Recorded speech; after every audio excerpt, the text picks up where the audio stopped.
Salut, c'est D. Ici, je veux me décrire pour m'observer, m'accueillir en vue de m'accepter. Décrire quoi alors? Ce que j'aime m'entraîner à appeler non-moi. Non-moi, c'est quoi du coup? C'est comme ça que j'aime m'entraîner à appeler l'ensemble de mes réactions. Mes réactions, finalement, ce sont toutes mes façons automatiques d'agir. Celles qui ressortent sans que je n'ai aucun recul dessus, celles qui se manifestent sans y avoir même pensé, celles même que j'ai l'impression de choisir, lorsque j'ai l'impression de prendre des décisions aussi. Je pars donc d'une observation de moi. Peut-être que ça vous parlera ou que ça vous permettra de comprendre que ce style de personne existe, et ainsi de vous accueillir, par la similitude ou par l'abstrait. Allons-y. Mise en situation. Lorsque je fais pour quelqu'un, j'ai facilement tendance à penser « et moi là-dedans ?» Ça peut être une action ponctuelle, comme une action répétée. Ça peut même aller au fur et à mesure jusqu'à la pensée « après tout ce que j'ai fait pour toi ?» Vous voyez ce que je veux dire? Besoin d'un exemple un peu plus creusé? Bon, par exemple, je vis avec une personne et je me retrouve tous les soirs à faire à manger. C'est toujours moi qui gère cette tâche. La personne ne se bouge jamais. Elle fait toujours autre chose, mais jamais ça. Et c'est toujours moi qui dois m'y mettre. Alors, je commence à penser « et moi là-dedans ?» Vous voyez? On a déjà entendu ou ressenti ça, non? Ou lorsqu'on rend service à quelqu'un et que cette personne envoie tout valser, se tourne vers autre chose, bafoue ce qu'on a fait pour elle, qu'elle agit à l'opposé de ce que j'attendais, qu'elle a une réaction qui est étonnante, effarante, qu'elle déçoit d'une manière quelconque. Alors là, j'ai tendance à me dire, après tout ce que j'ai fait pour toi, comment oses-tu faire ça? Ces exemples sont autant de réactions qui peuvent animer tout un chacun, ou en face desquelles on peut se trouver. Ce sont des réactions. Pourquoi je les appelle comme ça? Parce que la manière que j'aurai de les justifier sont au moins argumentées sur la justification de l'émotion que j'ai ressentie à ce moment-là, c'est-à-dire ça se fait pas, je me fais prendre pour une conne, je suis vraiment trop gentille, je suis la boniche, moi j'arrête tout si c'est comme ça, etc. Si une personne extérieure me demande de lui expliquer la situation, je lui énumérerai tout ce que j'ai fait de bien, tout ce que l'autre fait de mal. J'argumenterai en donnant souvent un point de vue émotionnel, auto-centré, avec peu de faculté de me décoller de ma réaction pour réfléchir profondément. L'une des choses les plus récurrentes dans nos comportements, c'est d'être collé à nos réactions. J'entends par là que on ne sait généralement pas prendre de recul dessus. On ne sait généralement pas faire de pause, faire un pas de côté, amoindrir l'importance qui paraît prendre toute la place. Et ici, justement, ce que je propose, c'est une orientation particulière en laquelle je crois pour la tester chaque jour, la philosophie ou la thérapie intégrale. Donc reprenons ces événements qui nous préoccupent, avec les pensées, c'est toujours moi qui fais ça, après tout ce que j'ai fait pour toi. Si plutôt que d'être collé, donc je redis, j'entends par coller, n'aller que dans le sens de la justification de mon émotion, de mon désir du moment, qui m'ont fait prononcer ces mots. Si plutôt que d'être collé, donc, je cherche à comprendre ce qui me fait prononcer ces mots, le désir sous-jacent. Tout ce qui nous fait réagir est un désir. Ils sont primordiaux à notre état d'être, ils sont bons, ils sont nobles, ils permettent de faire l'expérience inconsciente de la vie. Là où ça frotte, c'est quand il y a conflit. Lorsque mon désir me fait entrer dans un inconfort, dans un tiraillement, c'est qu'il ne peut être réalisé. Et il en résulte que je suis frustrée. On n'a pas besoin de repenser chacun de nos faits et gestes pour les conscientiser, c'est pas ça le point. Dans un premier temps, ce sont ceux qui coincent, qui donnent l'occasion d'une observation plus fine. C'est la frustration qui me met dans cet état. Je suis obnubilée par l'effet bonheur, me faire plaisir. On peut y voir le fléau de l'humanité, entre guillemets, maximiser son bonheur. Toujours chercher plus de bonheur, de bien-être, voilà, de positif. Et du coup, si c'est pas atteint, c'est la panique. Et la frustration peut m'amener, selon mon style, à réagir pour me débattre et ramer vers ce que j'aurais défini comme le bonheur. Je peux me dire que poursuivre le bonheur, c'est faisable, même si c'est épuisant lorsque tout me réussit et que je continue dans ce sillon sans fin finalement. Mais c'est aussi très difficile lorsque je le vois jamais pointer le bout de son nez.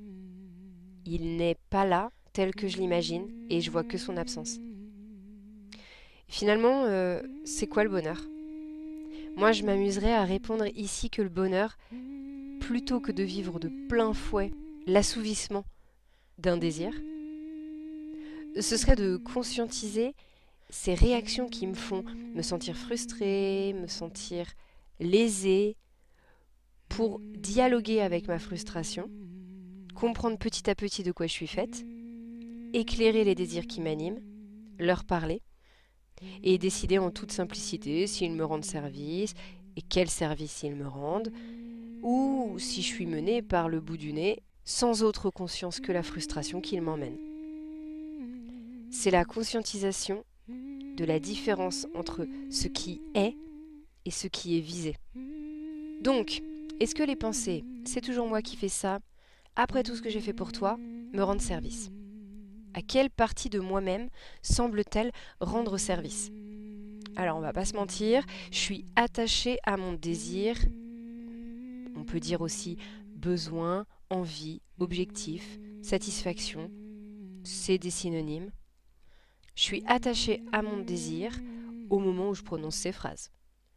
C'est sur la base de cette sensation que je sais que je me trouve devant un conflit.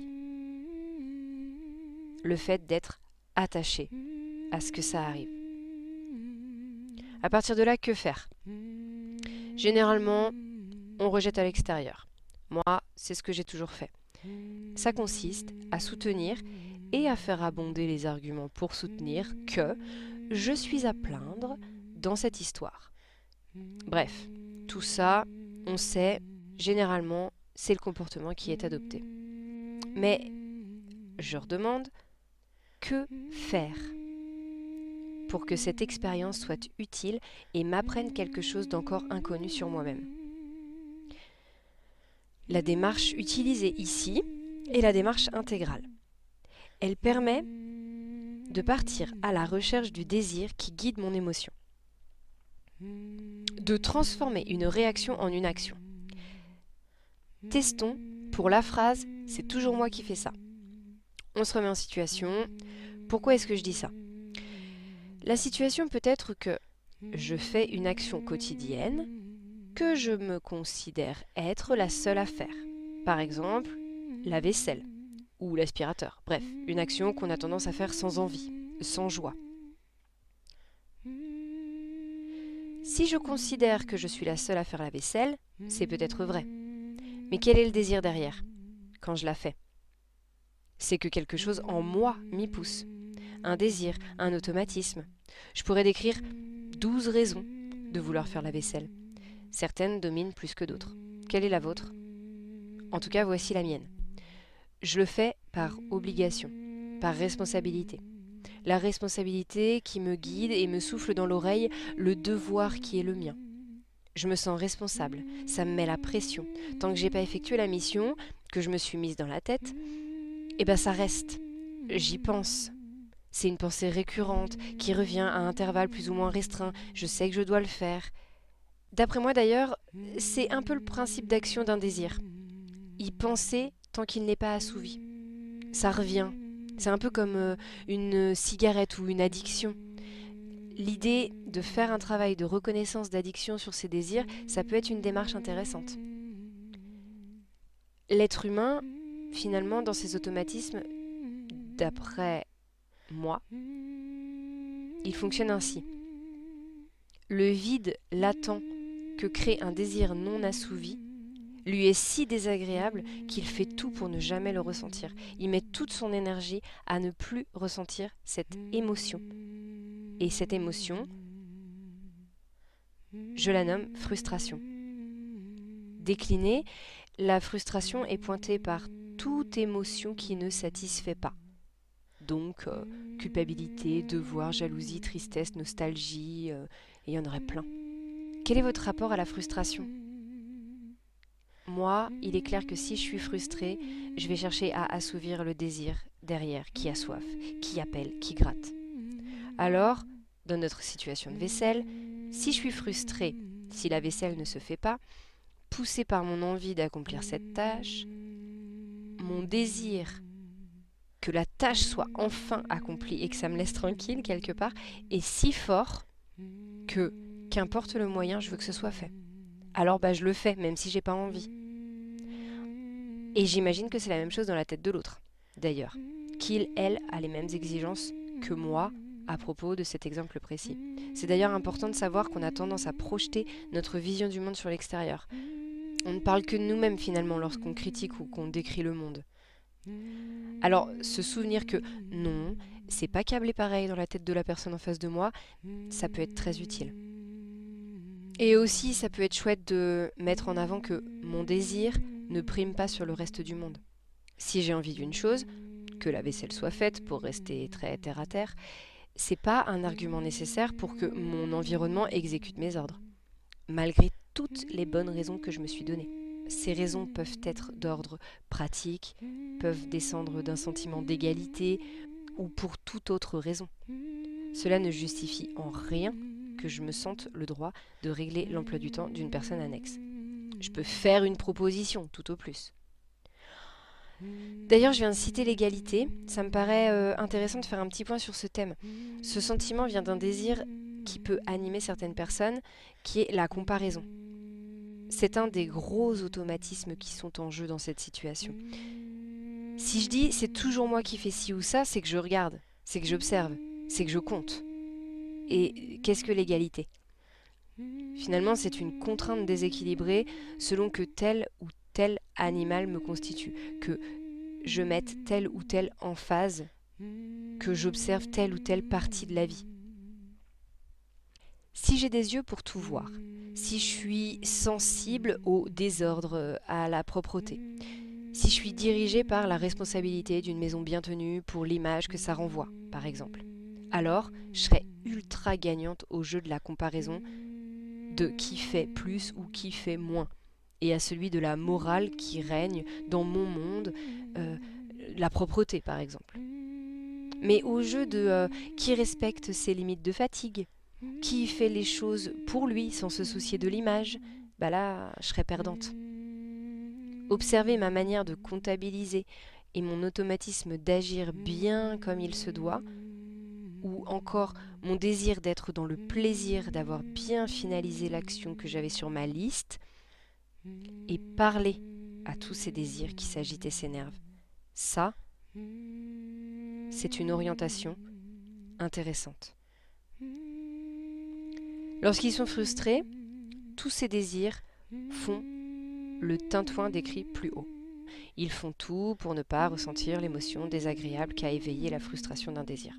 Je dis que le travail face à la frustration est de parler aux désirs. En fait, l'idée c'est de les comprendre, de se défocaliser de leurs objectifs, de se raisonner à la racine, de les conscientiser. Puis, de décider consciemment ce que j'en fais. En même temps que l'on fait ce travail de décollage, c'est assez aidant de chercher à comprendre ce qu'il se passe dans la tête de l'autre.